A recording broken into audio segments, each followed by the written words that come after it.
Yun! Last week, nag-snow din. Humabol ang snow. Nangyari na to nung 3 years ago. Last week ng December nag-snow. Ilang araw na lang kasi. January na at New Year na mga cold goods. At bumubuhos ang malakas na snow ngayon.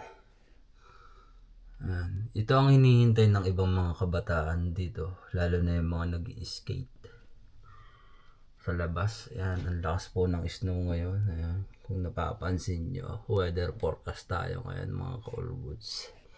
Grabe, may kasamang hangin yan at nakasarado po yung bintana ko. Yan lang po yung nakikita nyo mga coolwoods. Hanggang sa pinakababa. Pero lalabas ako ngayon dahil kailangan kong bumili ng panghanda sa New Year. Dahil nag-request si Rapi ng konting salo-salo. Yun. Nagbigay naman siya ng pang gastos. Yun. Ilang putahe lang yung kailangan bilhin. Actually, hindi sana na kami maghahanda kasi dahil may mga pasok.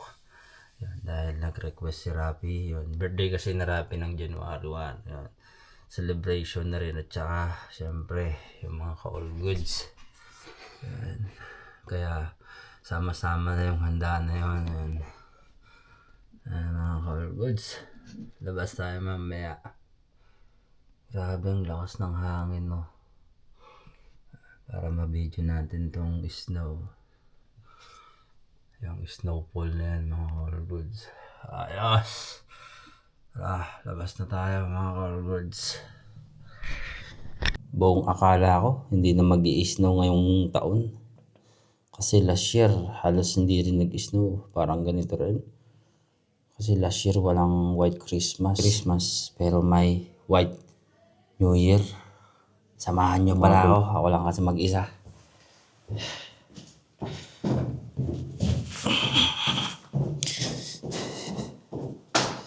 Kahit walang gloves, okay lang yan. Kahit wala namang gloves, basta mag-lotion ka lang, hindi naman magdadry yung kamay mo. Damihan mo lang yung lotion, yun ang technique dun, yun ang easy way yun. Life hack yun mga colleagues. Ganun kasi ang ginagawa ko. Paglalabas ako tapos ganito kakapal yung snow. Yan. Kinakapalan ko yung lotion ko sa kamay ko. Siyempre, nilalamig pa rin naman ako. Pero yung hindi siya totally as in sobrang lamig. Yun ang ginagawa kong technique doon mga core goods. Ayan na mga core goods. Puting-puti ang daan. Okay. Maging ignorant ulit ako. Alam nyo kasi mga core goods. Kahit matagal na ako dito sa Poland, mga core goods. Pag nag-i-snow, iba pa rin yung pakiramdam pag nag-i-snow yun. Sarap sa pa. Diba? Tapos maririnig mo yung ganyang kaingay.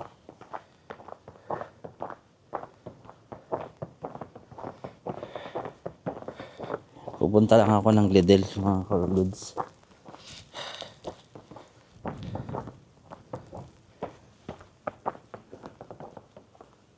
Grabe.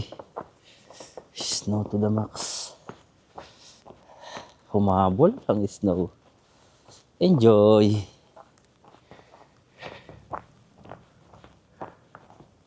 Puting-puti ang kapaligiran mo.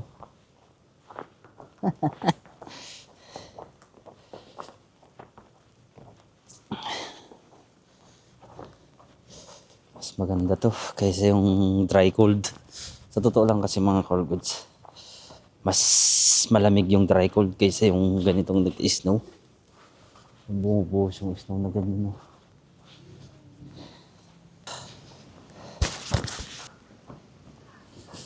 Nipis ng snow. Pero ayon sa weather forecast mga cold goods, mga ilang araw mag-i-snow lang. Ilang araw lang naman tapos mag-aambon ng buwan. Pero ang pangat lang kasi pag mga ganitong bumubuhos yung snow mga cold goods, kikita niyo yan. Yan. Putik yan. Yan. Kaya nagpuputik yan mga cold goods. Binubuhusan kasi nila ng buhangin. Yung buhangin kasi nakakatulong para hindi dumulas yung daan. Kaya ganyan ang ginagawa nila. Buhangin. Alam mo yung buhangin ng dagat? Ganun yung ginagamit nila.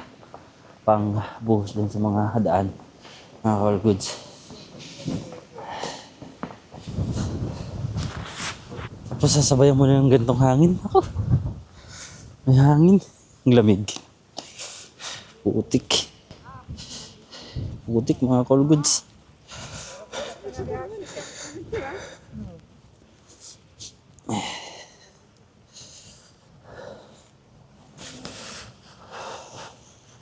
Diba mga call goods, kahit wala tayong gloves, ayos lang, nakakatagal yung kamay natin sa lamig. Diskarte mga call goods, para hindi ka nakasyadong lamigin sa kamay. May lotion tayo sa kamay.